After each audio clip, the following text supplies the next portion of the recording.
Bismillahirrahmanirrahim. Perkenalkan, saya Tutor Ember, seorang YouTuber virtual yang sebelumnya sudah lulus dari prodi sosiologi pada jenjang sarjana. Dan dulu saya pernah 2 kali ikut tes substansi LPDP, menawarkan visi kontribusi kepada negeri dengan menjadi science communicator yang mengkomunikasikan teori-teori sosiologi yang notabene cukup kompleks menjadi sebuah pemikiran-pemikiran reflektif yang edukatif dan disajikan secara interaktif untuk mencerdaskan sekaligus menenangkan masyarakat dari banyaknya pola pikir destruktif. Saya menawarkan hal tersebut 2 kali dan ternyata gagal. Dan belum lama ini saya melihat adanya konten di akun Instagram resminya LPDP yang bilang mengenai satu pengumuman tak lulus tidak pernah cukup untuk membatalkan mimpi. Ya, betul. Tapi kalau gagalnya 2 kali, itu mimpinya bisa mati. Dan itu yang terjadi pada saya. Dan karena itulah saya secara personal jadi terdorong untuk memberikan setidaknya 3 poin kritik sederhana kepada LPDP. Kritik yang pertama tentu berkaitan dengan yang di screenshot oleh tim kreasi kontennya LPDP sendiri mengenai fenomena yang setiap tahun terjadi bahwa ada calon penerima beasiswa yang skornya tuh hanya -1 dari batas minimal lolos. Jadi misalnya syarat minimal lolos 1.100, ada yang dapat 1.099. Kalau zaman saya dulu di gelombang 2 tahun 2023, syarat minimal 860, ada yang dapat 859. Ada juga yang waktu gelombang 1 tahun 2024 kalau tidak salah. Syarat minimal skornya 1.000, ada yang dapat 999, kayak angka togel. Keren banget. Ya, ini kritik klasiknya dari hal ini adalah kita minim feedback concise. Untuk orang-orang yang gagal dari kami-kami ini, kami merasa butuh feedback dari orang yang sudah menolak kami. Ibaratkan cinlok deh, ibaratkan cinlok, PDKT, kita misalnya jatuh cinta dengan seseorang dan kita mengungkapkan rasa cinta itu, ketika kita sudah mengungkapkan ternyata ditolak. Ya otomatis kita yang ditolak ini mempertanyakan dong. Bila kita memiliki naluri berpikir yang sehat, setidaknya kita mempertanyakan kenapa aku ditolak. Itu juga yang terjadi pada kami, pada orang-orang yang dikatakan bahwa satu pengalaman tak lulus tidak pernah cukup untuk membatalkan mimpi. Iya, tapi tidak semuanya bisa ngulang sampai 17 kali. Untuk saya yang ada berbagai keterbatasan, hanya bisa mendaftar maksimal 2 kali. Setelah itu harus terabas dengan biaya reguler. Dan kami-kami yang gagal ini sekurang-kurangnya kalaupun memang tidak mendapatkan beasiswa dari LPDP ataupun tidak mendapatkan akses kolaborasi sekaligus berjejaring untuk mengabdi kepada negeri bersama para awardee, minimal kami dikasih feedback. Kenapa kami tidak diterima? Kalau kami mendaftar untuk seleksi beasiswa LPDP dan ditolak tanpa alasan, apa bedanya dengan kita mendaftarkan diri melamar kerja di perusahaan-perusahaan yang mungkin belum dikurasi atau belum diaudit sama Kemenaker atau semacamnya, dan setiap kali kita selesai wawancara udah tidak ada kabar. Kayak ujung-ujungnya ditolak tanpa alasan dan itu menyakitkan. Menyakitkan, melelahkan, dan bila dikatakan bahwa ayolah kalau kamu kerja keras masa ditolak sekali langsung menyerah itu. Ya, masalahnya bukan hanya pada personal dari masing-masing orang yang gagal ini, tapi kami butuh masukan agar bisa belajar. Kalau kami tidak dapat masukan dari pihak yang menolak kami secara langsung,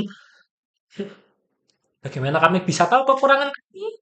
Itu masalahnya. Itu masalah yang sangat sederhana. Dan mungkin bentuk teknisnya, bentuk visualisasinya yang bisa dikatakan lebih gamblang, tapi sekaligus lebih ironis mungkin adalah begini. Setiap kita selesai menempuh tes substansi atau wawancara LPDP, kita akan disodorkan Google Form atau pokoknya eh, formulir digital yang berisi beberapa checklist atau multiple choice gitu kayak soal pilihan ganda, tapi bukan soal untuk menguji ketangkasan gitu, lebih ke soal untuk memberikan feedback atas wawancara yang sudah dijalankan gitu. Nah, kita dari peserta yang belum dijamin lolos itu aja wajib memberikan feedback. Tapi ketika kami dinyatakan gagal, nggak ada feedbacknya. Jadi ini ada ketimpangan kuasa nggak sih antara antara kami eh, peserta yang tidak lolos dengan penyelenggara yang berhak menentukan siapa lolos dan tidak lolos itu ada ketimpangan kuasa ekstra nggak sih? Karena kami belum dijamin lolos aja udah harus memberi feedback. Menurut kami tes substansinya gini gini gini gini. Tapi giliran kami dinyatakan tidak lolos, kenapa tidak ada feedback sesederhana mungkin gini lah. Misalnya total pendaftar beasiswa LPDP yang maju sampai ke seleksi substansi itu ada 3.000 misalnya, yang diterima cuma 300. 2.700 ini katakanlah dikategorikan jadi tiga deh misalnya eh, pernyataan apa ya alasan gagalnya gitu kurang-kurangnya kalau kalau belum bisa memberikan feedback dalam bentuk satu kalimat atau satu paragraf concise untuk masing-masing peserta yang mana itu memang melelahkan ya tapi kalau bisa itu bagus banget minimal dikasih alasan kategorikal aja gitu misalnya secara garis besar atau secara umum peserta-peserta substansi LPDP yang tidak lolos itu bisa dikelompokkan jadi 4 atau 5. Yang pertama, akhlak nol. Yang kedua, eh, kualitas planning nol. Yang ketiga, kemampuan teoritis nol. Yang keempat, manajemen emosi nol. Sama aja kayak akhlak sih. Katakanlah tiga. Katakanlah tiga itu. Ya sudah, tinggal checklist-checklist aja gitu. Oh, si A nggak lolos karena alasan A, si B nggak lolos karena alasan B, si C nggak lolos karena alasan A, si D nggak lolos karena alasan B, si E nggak lolos karena alasan C, dan seterusnya. Minimal kami dapat feedback meskipun itu pendek atau singkat dan itu mungkin bakal debatable ya, tapi minimal ada feedback, ada feedback. Woi, aku cinta sama kamu, mau dong aku nikah sama kamu? Enggak. Loh kok kamu nolak aku? Ya, kamu pendek. Nah, minimal ada alasannya, meskipun alasannya bikin sebel. Minimal minimal ada feedback. Toh LPDP kan dalam menyelenggarakan program selalu mengharapkan feedback dari masyarakat luas. Kenapa kami yang dinyatakan tidak lolos tidak mendapatkan feedback?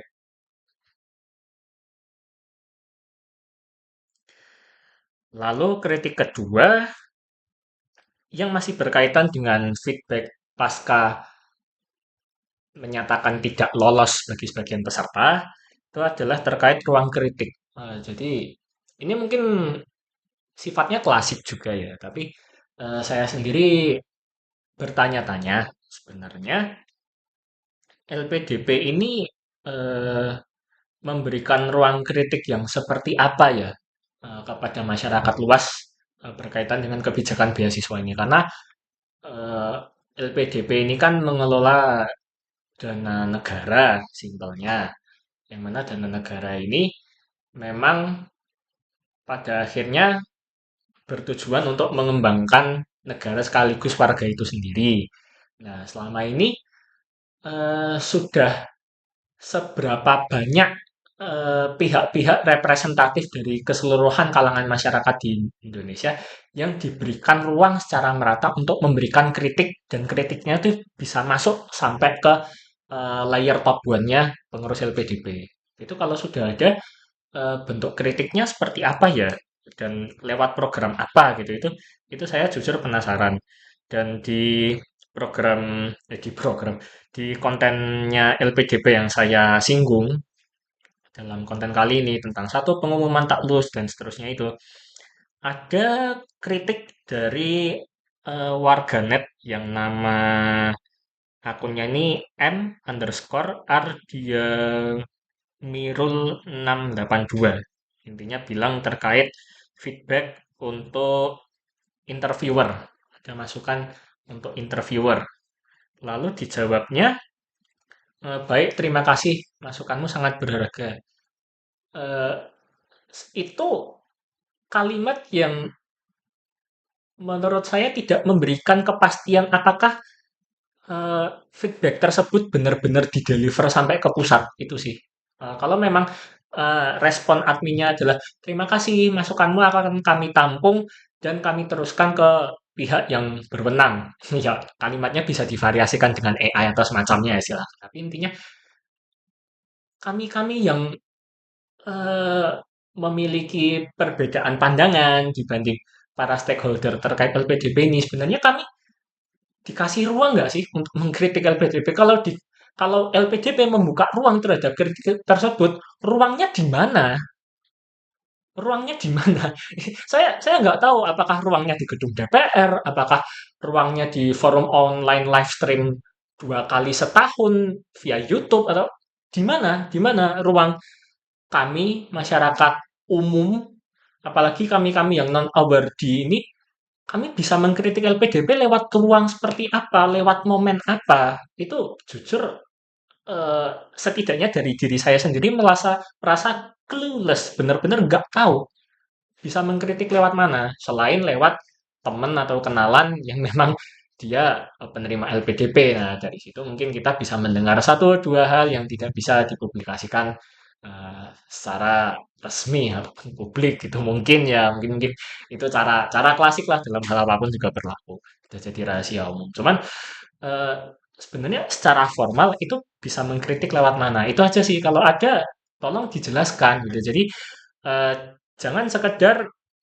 memberikan motivasi untuk kalian yang gagal kalian gak apa-apa bersedih yang penting jangan menyerah tetap semangat lanjutkan lah kalau sistemnya ada yang cacat masa para pesertanya disuruh bekerja keras terus-terusan berjuang di dalam sistem seleksi yang ada cacatnya tanpa diberikan ruang untuk men-highlight kecacatan tersebut untuk mendiskusikan bersama kecacatan yang diasumsikan cacat oleh pihak outsider lalu divalidasi bersama itu cacat atau bukan dan kalau memang divalidasi itu adalah cacat berikan recommendation-nya lakukan action-nya lalu kritik yang ketiga ini mungkin berangkat dari teman saya. Jadi saya punya teman adik tingkat jurusan dan dia pernah jadi mahasiswa berprestasi tingkat 2 seuniversitas di UGM. Kalau kita bicara mapres tingkat univ di UGM ya jangan ditanya lagi. Baik dari prestatifnya, kognitifnya, kematangan mentalnya, ataupun kemampuannya membentuk sebuah visi dan perencanaan hidup, life planning termasuk dalam perencanaan studi. Dan teman saya ini, seingat saya sudah 2 atau 3 kali seleksi LPDP. Bahkan salah satu percobaan seleksinya yang dia lakukan itu dalam kondisi sudah megang LOE. Eh, saya nggak tahu ya spellingnya benar atau enggak lah. Apa namanya intinya surat pernyataan sudah diterima gitu ya. LOA gitu di salah satu kampus di London kalau nggak salah berkaitan dengan public policy kayak gitu itu eh, salah satu kampus public policy terbaik di Indonesia di internasional dan teman saya memutuskan untuk mendaftar ke sana karena dia mengamati bahwa Indonesia ini masih minim eh, terkait rencana strategis mitigasi kebencanaan, khususnya bagi kelompok-kelompok difabel ketika tiba-tiba ada bencana alam dadakan, preventif ataupun kuratifnya seperti apa. Ini di Indonesia kita masih minim banget kayak gitu. Teman saya udah mencoba antara 2 atau 3 kali daftar LPDP dengan visi yang kurang lebih dari isu kebencanaan, pakai data yang valid, dan saya melihat susunan esainya cukup solid dan dia matres. Jadi kalau ada yang berasumsi, mungkin soft skill atau cara berbicaranya jelek gitu. Tolong, ini Mapres. Saya udah auto garanti at least soft skill berbicaranya di atas rata-rata dan jauh di atas saya. Tapi dia tidak pernah lolos seleksi LPDP. Dan yang terjadi sekarang di akhir tahun 2025 ada banjir yang memakan korban sebegitu banyaknya dan kerugian semiliar-miliar rupiah. Itu buat saya pribadi nyeseknya kerasa ekstra karena saya tahu teman saya eh, is talented enough to be an awardee, tapi tidak diterima. Dan ketika ditolak, ya tidak ada alasannya kenapa ditolak. Ya, kamu ditolak karena secara kuantitatif deskriptif skormu di bawah syarat minimal selesai. Dan itu menurut saya menyakitkan. Jadi ini eh, menurut saya pribadi poin kritik dari yang pertama, kedua, dan yang ketiga ini yang based on true story. Ini ya saling ada intersection-nya lah. Dan mungkin ini saja yang baru bisa saya sampaikan berkaitan dengan kritik atas program LPDP. Dan saya berharap bisa memberi kritik yang lebih banyak. Karena bagaimanapun saya merasa